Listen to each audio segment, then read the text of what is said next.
నిజంగా ఎంత బాధ ఉంటుందండి, ఎంత కడుపుకోట ఉంటుంది. ఇంటర్మీడియట్ చదువుతున్న పిల్లలు మర్డర్ కేసు కింద బుక్ అవుతున్నారంటే అన్యాయమైన విషయం, దారుణమైన విషయం. ఇది కేవలం ప్రభుత్వం యొక్క నిర్లక్ష్యం వల్ల, ప్రభుత్వం యొక్క ప్రత్యేకించి ముఖ్యమంత్రి రేవంత్ రెడ్డి గారి యొక్క పట్టిలేని తనంతో జరిగినటువంటి సంఘటన. ఈ ప్రభుత్వం ఏర్పడ్డప్పటి నుంచి చెప్తా ఉన్నాం మేము. డిసెంబర్లో మీ ప్రభుత్వం ఏర్పడింది, మార్చ్, ఏప్రిల్, మే, జూన్ దాకా ఆల్మోస్ట్ రకరకాల పరీక్షలు ఉంటాయి. పిల్లలందరూ చదువుకుంటూ ఉంటారు. దయచేసి దీంతో పాలిటిక్స్ చేయకండి.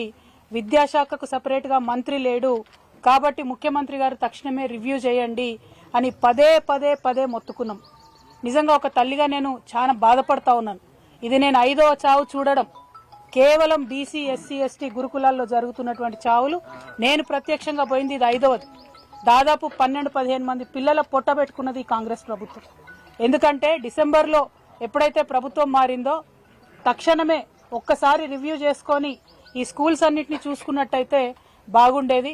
ఎన్నిసార్లు సూచన చేసినా కూడా ఎంతసేపు పబ్లిసిటీ స్టంట్స్, పొలిటికల్ స్పీచెస్, ఇప్పటికి కూడా కేసీఆర్ మీద పడి ఏడుసుడు తప్పితే ఈ ముఖ్యమంత్రి గారు చేసింది ఏం లేదు.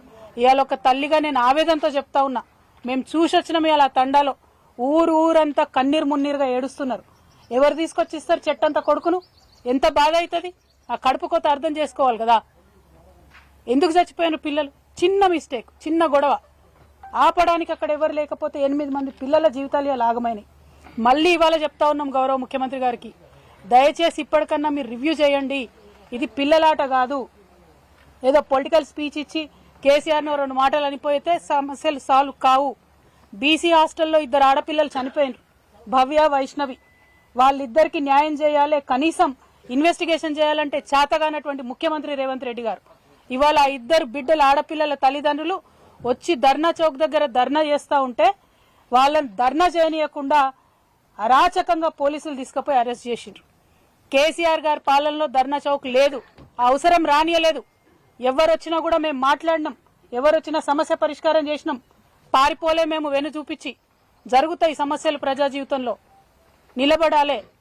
నిజంగా పరిష్కరించినప్పుడే ప్రభుత్వం అయితే తప్పితే విమర్శ చేస్తే ప్రభుత్వం కాదు.